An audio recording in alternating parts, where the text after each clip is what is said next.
So today I want to talk about the 7 reasons why you shouldn't go into medicine in the United States. I think from a personal standpoint and from a societal standpoint, there's so many reasons to go into medicine. But I want to give a little bit of a spin on this and talk about the 7 reasons why you shouldn't go into medicine. Let's get into it. Number 7, if you think going into medicine is going to make you filthy rich. The average med student in the United States graduates with at least $200,000 worth of debt. That does not include undergrad, and that's just the average. On top of that, it takes almost a decade to complete training to become a physician. So combine lots of debt with a really long training process before you even start your career. And that essentially equates to you're going to be old and broke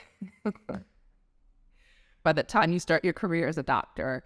I'm just kidding, but at the same time, think about it. You're probably going to be in your late 20s to early 30s, maybe even mid 30s by the time you start your career as a physician, which means that you're not going to be making a physician salary for at least 10 to 15 years. And then as soon as you start making that salary, you're going to owe a big chunk of that money back where you're a student debt. That paints a little bit less of a glamorous picture in terms of finances when you start your career as a physician. So I just want you to be aware of that. The average physician salary is at least $250,000. You have a really amazing earning potential, something to think about along your journey, along your training, and be proactive about a game plan when it comes to your finances and establishing your financial health in the beginning of your career. Number 6, if you do not like bodily fluids. Now, I say this kind of in a joking manner, but I'm kind of being serious in a sense where you are going to be surrounded by all sorts of things in medicine. I used to naively think that urine and blood were the main bodily fluids that I'd have to deal with, but I soon learned that there are tons of different body fluids, vomit, secretions that come from every orifice, pus. I worked in the urgent care. There's pus everywhere. Pus also smells really awful.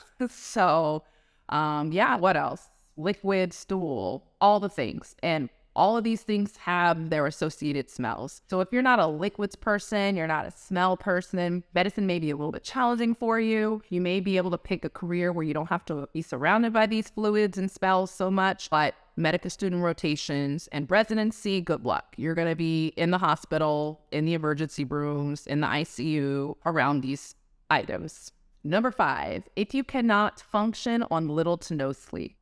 That is a picture of me being photobombed by my co-residents on the first day of residency orientation while I was already sleepy and trying to steal a nap during one of our breaks. And they decided to take a picture of me sleeping. I literally came into residency tired. I left tired. I still have a ton of sleep debt. I can sleep anywhere. It's actually a great superpower of mine. Put me anywhere and I'm trying to fall asleep.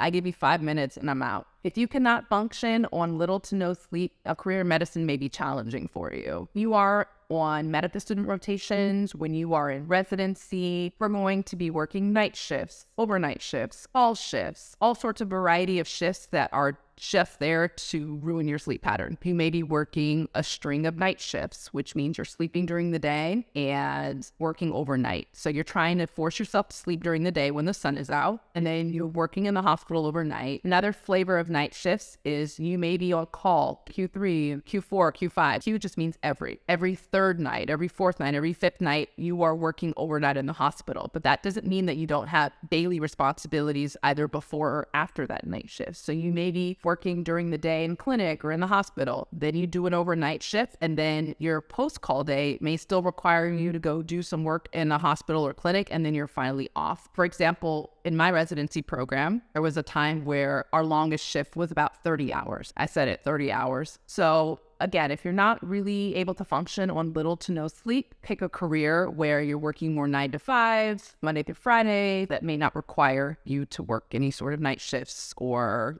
abnormal shifts that kind of throw off your circadian rhythm. Number 4, if you like predictability. As physicians, we work in a variety of environments. We have a variety of skill sets, and we take care of a variety of patients. So at any moment, those things can be combined and your day can be very unpredictable. There are a lot of people around you that look to you as a leader and will come to you for advice or recommendations. Additionally, when you are in a clinic or a hospital or in the operating room, the staff around you are looking for your leadership, your skills, your expertise. And sometimes you may be figuring out problems or finding solutions to situations that have never come up before. There is an unpredictability to medicine day in and day out, especially if you work in more hectic environments. Sometimes it can be a little daunting and a little scary, a little uncomfortable unpredictable. Thinking about things that you just cannot predict when it comes to day-to-day as a physician. I do think that sometimes an unpredictable day is a little bit jarring for me. So I have to find ways to bring back a little bit more of the predictability. But I am also comfortable knowing that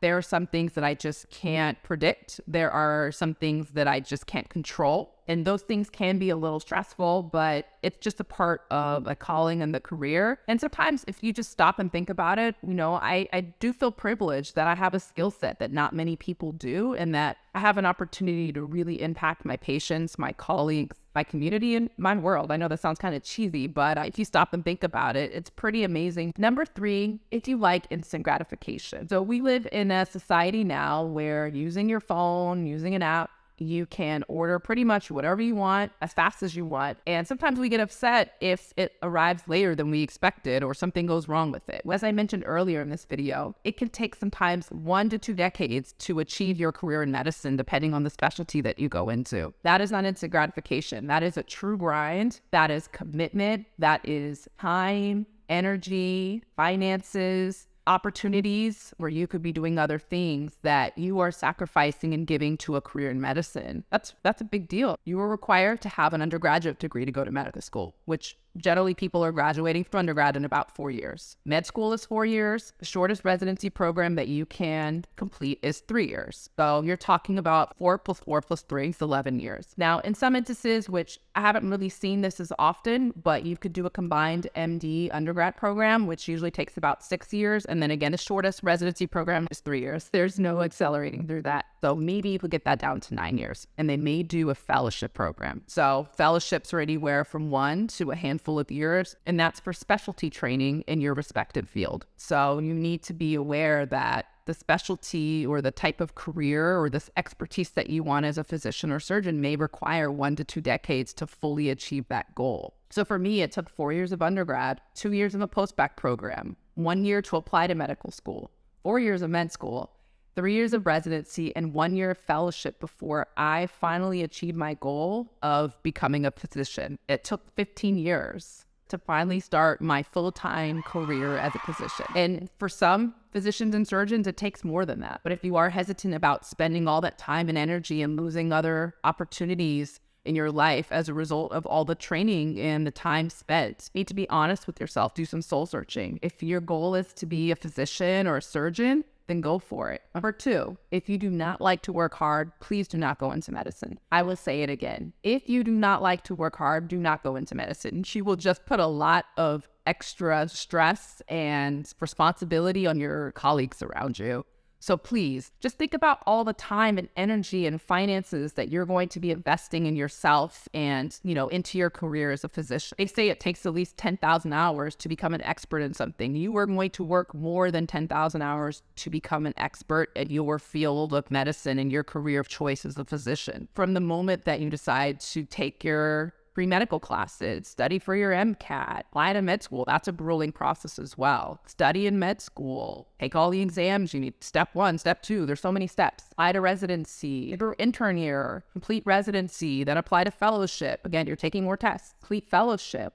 It is a grind. If you do not like to work hard, it's going to be tough. And that grind doesn't stop after you become a physician. You're constantly learning, seeing patients every day. There may be late hours. You may be coming in early. You may be leaving late. But it's really important you're going the extra mile for your patients. You are constantly advocating for, fighting for, working for your patients. You are going to work hard. But I don't want to scare you. It's extremely rewarding to be a physician, to work with patients. And I think what you're expressing to the patient is that you will work hard for them, that you will do your best for them. Medicine is a calling. It's a very enriching and rewarding career, but you will work hard, but it's so worth it. It's so entirely worth it. Number 1, if you do not like people, do not go into medicine. You are working with patients and their family members and their family members' family members. Not only that, you are working with all the people around you that are involved to take care of your patients. So you have support staff, you have administrators, you have colleagues, you have